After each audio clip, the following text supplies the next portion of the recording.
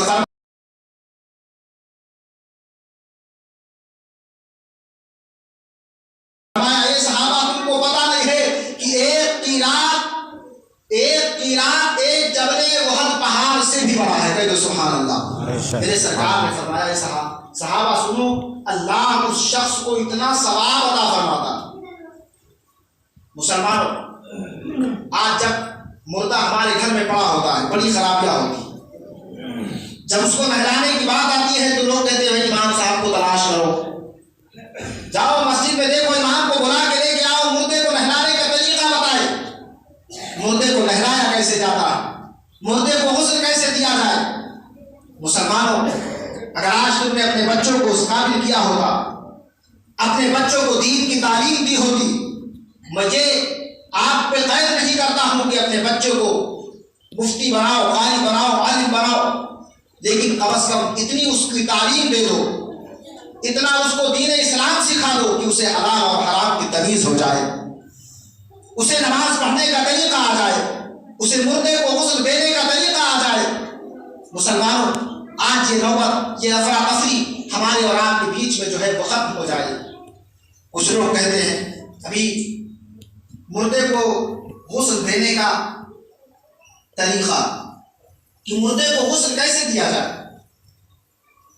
اب کچھ لوگ جو بڑے بزرگ ہیں ان کو تو پتا ہے، آج کے جو ہمارے نوجوان ہیں اکثر نہیں جانا کرتے، اس لیے کہ دین کی تعلیم کبھی سیکھی نہیں، کسی عالم کی صحبت میں بیٹھے نہیں تو پتہ کیسے چلے گا۔ کچھ لوگ کہتے ہیں کہ مولانا صاحب یہ بتائیے کہ مردے کو نہلانے کی نیت کیا ہوتی ہے، اس میں کون سا وظیفہ پڑھا جاتا ہے، کون سا درود پڑھا جاتا ہے۔ مسلمانوں، میں 5 منٹ کے اندر آپ کو بتا دوں کہ آپ مردے کو غسل کیسے دیں۔ اس کی کوئی جو کہتی ہے کہ نیت ہوتی ہے، کیسے اس کی نیت کی جاتی ہے؟ پیارے، اس کی کوئی نیت نہیں ہوتی ہے کہ ہم نماز پڑھتے ہیں فجر کی تو نیت کر لیں کہ مولا ہم 2 رکعت فرض کی نیت پڑھنے جا رہے ہیں پیچھے سے امام کی نماز پڑھنے کی، اللہ اکبر، ایسی کوئی نیت نہیں ہوتی ہے پیارے۔ بس مردے کو غسل دینے کا طریقہ ہوتا ہے، جیسے ہم غسل کرنے کی نیت کر رہے ہیں کہ ہم نہانے جا رہے ہیں، ہماری نیت ہو گئی کہ ہم غسل کرنے جا رہے ہیں، پاکی اختیار کرنے جا رہے ہیں، اسی طریقے سے مردے کو غسل دینا سنت طریقے سے۔ کس طریقے سے؟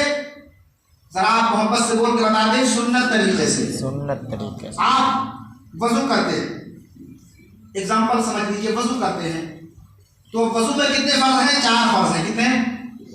4 فرض ہیں۔ محبت سے آپ بولے تاکہ آپ کو بات سمجھ میں آئے، کتنے فرض ہیں؟ 4 فرض ہیں۔ اب 4 فرض سے مراد یہ ہے کہ اپنے ہاتھوں کو آپ نے دھو لیا، اس کے بعد میں اپنا چہرہ دھو لیا، اس کے بعد میں آپ نے مسح کر لیا، اس کے بعد میں آپ نے پیر دھو لیا۔ یہ 4 چیزیں فرض ہیں۔ کیا ہے؟ فرض ہیں۔ میں آپ کو اسی طرف لے کے چل رہا ہوں کہ مردے کو غسل کیسے دیا جائے۔ کافی لوگ بہت سے حالات کا شکار ہوتے ہیں، الگ الگ ذہن میں خیالات ہوتے ہیں، ان کو دور کیجیے، تمام خرافاتوں سے بچیے۔ آپ ہیں، آپ کو کچھ نہیں آتا ہے، پھر بھی مردے کو غسل دے سکتے ہیں، اللہ اکبر۔ اور آگے بڑھو، جس طریقے سے 4 فرض، اب ہمیں کرنا کیا ہے؟ مردے کو جب ہمارے گھر میں مردہ ہوتا ہے، ایک اچھا تختہ نہلانے کے لیے جسے ہم انتظام میں لاتے ہیں، ایک اچھا سا تختہ، اس کو پاک و صاف کر کے ایک جگہ پہ رکھ دیا جائے، جس پہ جب اس پہ مردے کو نہلایا جائے، پانی ڈالا جائے تو یقیناً وہ پانی زیادہ وہاں پہ بھرا نہ رہ جائے، بلکہ پانی وہاں سے دور چلا جائے تاکہ اس سے تکلیف نہ ہو آپ کو. ایک تختہ آپ لا کے رکھیں گے اور رکھنے کے بعد میں محبت کے ساتھ اس کو صاف کریں گے. صاف ہو کرنے کے بعد میں آپ کوئی بھی چیز ہو، لباب ہو، اگربتی ہو، اس کو اس تختے کو 3 بار 5 بار 7 بار آپ دھونی دے دیں گے. یہ سنت طریقہ ہے. اس کو آپ دھونی دے دیں گے. اس کے بعد میں اس تختے پہ آپ مردے کو لے جا کے رکھیں گے. اس پہ آپ مردے کو لے جا کے رکھیں گے. ظاہر سی بات ہے جس طریقے سے آپ دنیا میں اپنے صدر کی حفاظت کرتے ہیں، صدر سمجھتے ہیں چھپانے کی جگہ، اپنے صدر کی جس طریقے سے آپ حفاظت کرتے ہیں اسی طریقے سے مردے کے صدر کی حفاظت ہونی چاہیے. ایک چادر لے کے آپ یہاں سے لے کے وہاں تک مردے کے بدن پہ ڈال دیجیے. اس کے بعد میں اسی چادر کے اندر اپنے ہاتھ کو ڈال کر جو اس کا آزاد پیجامہ ہوتا ہے یا تہبند ہوتا ہے، کوئی بھی چیز اگر مردہ پہن رکھا ہے اس کو کمر سے آپ ڈھیلا کر دیجیے. اس کے بعد پیر سے آہستہ سے اس کو نکال دیجیے. اگر آپ کو پھر بھی دقت ہو رہی ہے تو آپ کے جو ساتھی ہیں وہ ہیلپ کریں گے، کمر کو تھوڑا سا اٹھا کے پیجامہ نکال لیں گے یا تہبند نکال لیں گے. پھر اس کے بعد میں جو بدن پہ کپڑا ہوتا ہے آپ اس کو کیسے نکالیں گے؟ آپ دیکھتے ہیں کہ آپ کوئی قینچی لے لیں، ٹھیک ہے. اس کے بعد میں یہاں سے آستین سے اس کو پھاڑ دیجیے. پھر دوسرا والا اسی طریقے سے آپ جب پھاڑیں گے پھر مردے کو کروٹ کر لیجیے. کروٹ کرنے کے بعد میں جو کپڑا پیٹھ پہ ہوگا وہ یقیناً سیٹ ہو جائے، اس کو سیٹ میں کر لیجیے. پھر دوسری کروٹ سے اس کپڑے کو کھینچ کے نکال دیجیے. اب آپ کا مردہ برہنہ ہو گیا کہ نہیں ہو گیا؟ اس کے بدن پہ کوئی کپڑا باقی نہیں رہ گیا. اب جو چادر ہے، جو چادر آپ نے ڈالی تھی، اس کے بعد میں اس کو کمر سے لے کے جو صدر ہے اس کو آپ اچھی طریقے سے ڈھانپ لیجیے. ڈھانپنے کے بعد میں آپ یہ دیکھیے سنت طریقہ کیا، مردے کو غسل دینے کا سنت طریقہ. مطلب یہ ہوتا ہے کہ غسل کا طریقہ کہ پہلے ناپاکی کی جگہ کو صاف کیا جائے. بھائی پاکی کا مطلب یہ ہوتا ہے کہ پہلے ناپاکی کی جگہ کو صاف کر دیا جائے پھر انسان غسل فرمائے. لیکن دیکھیے جب ہم مردے کو غسل دیں گے پہلے اس کے ہاتھ کو دھوئیں گے. کیا کریں گے؟ واپس سے آپ بولتے ہیں ہاتھ کو دھوئیں گے. ہاتھ کو دھونے کے بعد پھر دوسرے والے ہاتھ کو. اس کے بعد میں روئی کی جو ہمارے میڈیکل پہ روئی اپلبدھ ہوتی ہے وہ اچھی مانی جاتی ہے. کچھ روئی ہوتی ہے جو بدن میں لگاؤ تو اس کے جو روئی کے ہلکے ہلکے باریک کپڑے ہوتے ہیں وہ لگ جاتے ہیں بدن میں، وہ یوز نہ کریں. بہتر والی روئی لے کر اس کی لمبی سی جو ہے پتی بنا دیں. اور پتی بنانے کے بعد میں یہ جو دانت ہمارے ہوتے ہیں منہ کو پکڑ کے دانت میں جو ہے کچرے لگے رہتے ہیں یا مردے نے مرنے سے پہلے کھانا کھایا ہے، کوئی چیز کھائی ہے، اس کے بعد میں جو گندگی ہو اس کو اچھی طرح سے صاف کر لیں. صاف کرنے کے بعد میں جو ناک کی غلاظت ہے نا اس کو اچھی طریقے سے آپ صاف کریں. اس کے بعد میں صاف کرنے کے بعد میں آپ دیکھیں گے کہ کلی کرنا تو ہے نہیں، ناک میں پانی ڈالنا ہے نہیں، کہ اسی روئی سے اچھی طرح سے نہیں آپ کو گندگی کو صاف کر لینا ہے. اس کے بعد میں آپ کو مسح بھی کر لینا ہے. یہ سنت طریقہ آپ کے ذہن میں نوٹ کروا رہا ہوں. اس کے بعد میں آپ پورے ہاتھ کو آپ دھوئیں گے اور ہاتھ کو دھونے کے بعد میں آپ پانی پھیریں گے بدن پہ. کہاں پھیریں گے؟ بدن پہ. بدن پہ پانی اس طریقے سے پھیریے کہ پہلے مردے کو سر سے تھوڑا سا اشارہ کر کے اس کو اٹھائیے. اس کو جب آپ اٹھائیں گے تو یقیناً مردہ یوں لیٹا ہوگا، جب اس کے آپ سر پہ ہاتھ لگائیں گے تو مردے ایسے ہو جائے گا. تھوڑا سا اشارہ کریں گے آپ، اٹھائیں گے تو ایسے ہو جائے گا. جب مردہ اس کا شریر تھوڑا سا اڑ جائے، زیادہ نہیں اٹھائیں گے آپ، تھوڑا سا اٹھائیں گے اور اس کے یہاں سے آپ ہاتھ رکھیں گے اور تھوڑا سا ہلکا دبائیں گے تاکہ جو مردے نے کھانا کھایا ہو، مرنے سے پہلے کچھ غلاظت اگر ہے تو وہ باہر ہو جائے. آپ تھوڑا سا دبائیں گے، یہاں تک تھوڑا سا دبائیں گے. پھر اس کے بعد مردے کو لٹا دیں گے. پھر اس کے بعد دوسری مرتبہ تھوڑا سا اور زیادہ اس کو اوپر کریں گے. پھر یہاں سے آپ ہاتھ رکھ کے زیادہ نہیں دبانا ہے، ہلکا دبانا ہے تاکہ جو گندگی ہو وہ صاف ہو جائے. اور جب یہ آپ کریں تو اس کے بعد مردے کا پیر تھوڑا کھول دیں. مردے کا پیر جو رہتا ہے سٹا رہتا ہے تھوڑا آہستہ آہستہ کھول دیں. اس کے بعد پھر تیسری مرتبہ آپ سر سے اٹھائیں اور اٹھانے کے بعد پھر ہلکا سا دبائیں. اور اس کے بعد میں جب آپ یہ پرکریا مکمل کر لیں پھر اس کے بعد میں آپ کسی برتن میں پانی دیں، لوٹے میں پانی دیں. پھر جو تہبند ہوتا ہے، جو کپڑا ہوتا ہے، آپ اس کو ہلکا سا اٹھا کے اور اس پہ پانی تیزی سے مار دیجیے تاکہ جو گندگی ہو وہ صاف ہو جائے. اس کے بعد میں آپ نے دیکھا ہوگا کہ جب مردے کو نہلاتے ہیں ہاتھ میں پہننے کا جو کپڑا سلایا جاتا ہے بخوبی آپ جانتے ہیں. میں آپ کو آپ کی بھاشا میں تاکہ آپ کے ذہن میں بات اتر جائے اس کو آپ لگا لیجیے. اور پھر اس کے بعد میں جو نجاست کی جگہ ہے اس کو اچھی طریقے سے آپ صاف کر لیجیے. ٹھیک ہے, یہ آپ کا غسل اب مکمل ہو رہا ہے مردے کا. پھر اس کے بعد میں آپ ایک کروٹ سے ہلکا اٹھائیے دوسری طرف سے, اور اس کے بعد میں پیٹھ میں جو گندگی ہے اس کو آپ صفا کر دیجیے. جو پیٹھ کی گندگی ہے اس کو مکمل طریقے سے آپ صفا کریے اور پانی ڈالیے. پھر دوسری کروٹ مردے کو لٹا کر اور پھر اس کے بعد میں جو گندگی ہے اس کو صفا کر کے پانی ڈال دیجیے. پھر اس کے بعد میں پورے بدن پہ اسی طریقے سے آپ مردے کو غسل دیں گے. اب جب چہرے پہ آپ کے پانی ڈالنے کی بات آئے گی, آپ چہرے پہ جب پانی ڈالیں تو مردے کے ناک کو اور منہ کو بند کر دیں اس طریقے سے, تاکہ جب آپ پانی ڈالیں تو مردے کے ناک میں پانی نہ جائے. آپ ہاتھ دھوئیں گے, اس کے بعد میں دانت صاف کریں گے, ناک صاف کریں گے, اس کے بعد چہرے پہ پانی ڈالیں گے. ٹھیک ہے, چہرے پہ پانی ڈالنے کے بعد میں آپ نجاست کو صاف کر کے اور دونوں کروٹ سے پانی ڈال دیں گے. اس کی پانی مکمل ہو گئی, مردے کا غسل مکمل ہو گئی. آپ اچھی طرح سے نہیں پوری گندگی کو صاف کر لیجیے. وہ جو کپڑا ہے جو آپ نے کپڑا ڈالا تھا اس کپڑے کو دوسرا والا کپڑا بدن پہ ڈال کے نیچے سے اس کو نکال دیجیے, اس میں سونپ دیجیے اور آپ مردے کو اپنے کفن کی جگہ پہ شفٹ کر لیجیے. جو آپ کا کپڑا کٹا ہوتا ہے, جیسے سنت طریقہ یہ ہے کہ عورت کو 5 کپڑے دیے جائیں اور مرد کو 3 کپڑے دیے جائیں. یہ تو کئی طریقے ہیں, اس میں ضرورت میں بھائی آدمی کی کبھی کبھی 2 ہی کپڑا دیا جاتا ہے, لیکن ہماری جنریشن تو ایسی ہے نہیں کہ ہاں اتنے زیادہ مردے ہوں کہ وہ توفیق نہ ہو. الحمدللہ آج سب اپنے مردے کو سنت طریقے سے کفن دے سکتے ہیں, تو ہم 3 کپڑے مردے کو دیتے ہیں. پھر اس کے بعد میں اس کو لے کے اپنے گھر سے رخصت ہو گئے. آپ کبھی بھی مردے کو اسی طریقے سے غسل دیں, اس لیے آپ کے ذہن میں جب بات ہوگی تو کسی سے پوچھنے کی ضرورت نہیں پڑے گی, کہیں پہ جانے کی ضرورت نہیں پڑے گی, اور آپ غسل دے دیں. پھر اس کے بعد اچھا خوشبو لگا کر عطر لگا کر اپنے مردے کو کفن میں ملبوس فرمائیں, تیار فرمائیں. اس لیے کہ آج ہم سوچتے ہیں دنیا والا تو جا رہا ہے, جانے والا تو جا رہا ہے, لیکن اپنے ذہن میں یہ خیال نہیں کرتے ہیں کہ جانے والا کہاں جا رہا ہے. یہ جانے والا کہاں جا رہا ہے, یہ تو مصطفیٰ کے دیدار کے لیے جا رہا ہے. اس لیے جب کوئی بندے مومن کی روح قبض کی جاتی ہے,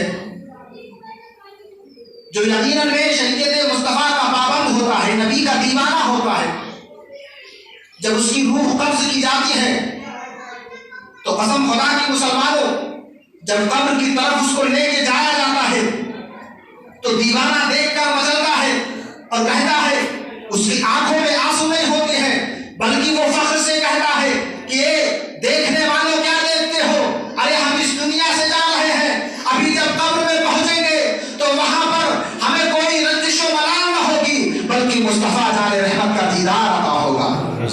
اور یقیناً جو سچا امتی ہوتا ہے اسے قبر میں مصطفیٰ جان رحمت کا دیدار ہوا کرتا ہے. مسلمانوں, وقت کی گنجائش نہیں ہے کہ اب اور کچھ ہاتھ سے باتیں کی جائے, لیکن ایک بات میں آپ کو بتا کے رخصت ہو جانا چاہتا ہوں کہ اپنے اعمال ایسے کر لو,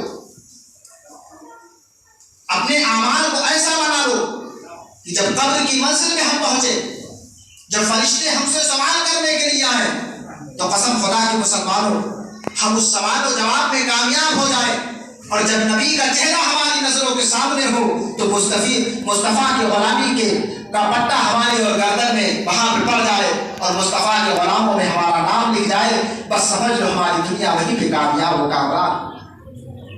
ایک زمانہ تھا سرکار کا, صحابہ بیٹھے تھے, وہ عمر فاروق اعظم, میرے سرکار نے فرمایا عمر, کہا جی آقا, کہا یہ بتاؤ کہ مرنا ہے, کہا ہاں حضور مرنا ہے, موت آنی ہے. کہا یہ بتاؤ جب مر جاؤ گے اس دنیا سے قبر میں تم کو لے جایا جائے گا, یہ عمر فرشتے آئیں گے, بڑے بڑے بال ہوں گے, بڑے بڑے ناخن ہوں گے, سوال کریں گے من رب کا, سوال کریں گے عمر, میرے سرکار کہہ رہے ہیں عمر سوال کریں گے من رب کا, تیرا رب کون؟ عمر اس وقت کیا کہو گے؟ کہ تو سبحان اللہ. سرکار نے جن کو جنت کی ضمانت دے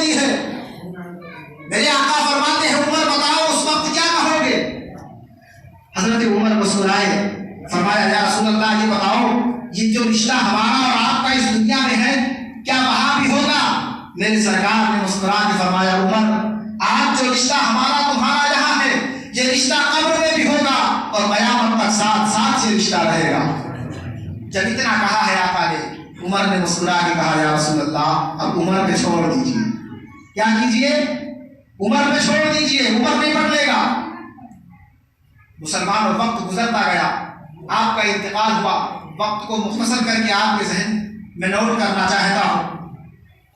حضرت عمر کا انتقال ہوا اور انتقال ہونے کے بعد آپ قبر میں تشریف لے گئے۔ تھوڑا سا وقت گزرا، آپ کے بیٹے عبداللہ کے خواب میں آپ تشریف لائے۔ جب حضرت عبداللہ نے اپنے باپ کو خواب میں دیکھا، کہا بابا جی بتاؤ میرے سرکار نے فرمایا تھا قبر میں فرشتے آئیں گے، کیا آئے تھے؟ کہ سبحان اللہ۔ حضرت عمر جب اپنے بیٹے کے خواب میں آئے کہا ابا یہ بتاؤ، بیٹے نے کہا ابا بتاؤ سرکار نے فرمایا تھا قبر میں فرشتے آئیں گے، آئے تھے؟ حضرت عمر فاروق اعظم کہتے ہیں بیٹا قبر میں فرشتے آئے تھے جیسے سرکار نے فرمایا تھا، بڑے بڑے بالوں والے فرشتے، بڑے بڑے ناخنوں والے فرشتے، وہ آنکھوں سے چنگاری نکل رہی ہوتی ہے۔ اے بیٹے وہ فرشتے آئے تھے اور قبر کو چیرتے ہوئے آئے تھے، مجھ کو جھنجھوڑ کے اٹھایا تھا، سوال کیا تھا من رب کا تیرا رب کون؟ سبحان اللہ۔ کہا عمر نے کہا بیٹے فرشتے آئے تھے، سوال کیا تھا۔ کہا ابا بتاؤ کیسی بیتی کیا گزری؟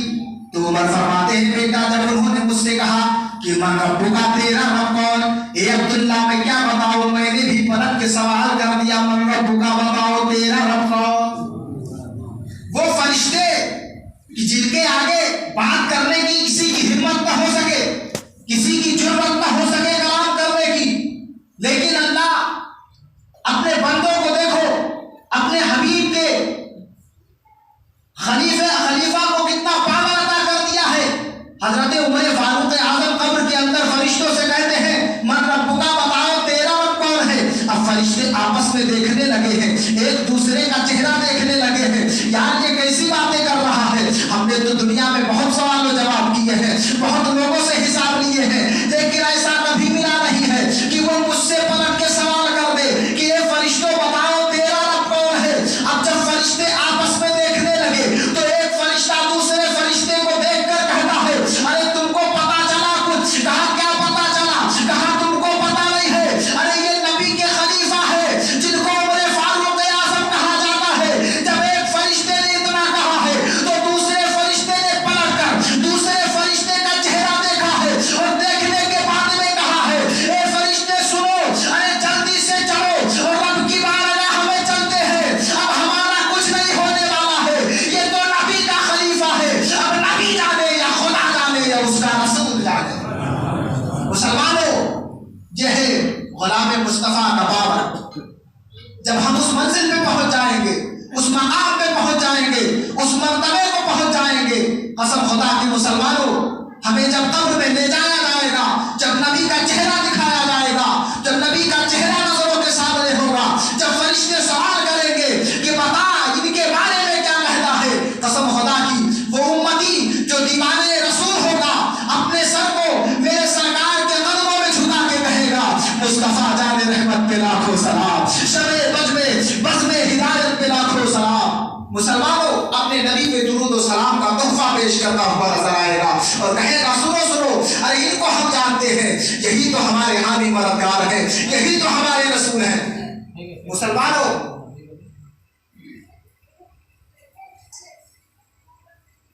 اپنے اعمال کو اچھا کر لو، اپنی زندگی کو بہتر کر لو، اس لیے کہ سب کو مرنا ہے۔ جب قبر کی منزل تک ہم پہنچ جائیں، آج تو دنیا میں ساری چیزیں ہم نے تیار کر لی ہیں، لیکن کبھی یہ سوچا ہے کہ قبر میں کیا ہوگا، اس کی بھی کچھ تیاری کر لے۔ بہرحال میں رب کی بارگاہ میں دعا کرتا ہوں، وقت کی کمی میں آپ سے معذرت خواہ ہوں، اپنی بات پوری نہ کر سکا، لیکن انشاءاللہ پھر کبھی وقت ملا تو کچھ باتیں آپ حضرات کی گوشے گزار کر دی جائیں گی۔ اللہ کی بارگاہ میں دعا ہے کہ ہم سبوں کو عمل خیر کی توفیق عطا فرمائے اور اللہ تبارک و تعالیٰ شریعت مصطفیٰ پر گامزن رہنے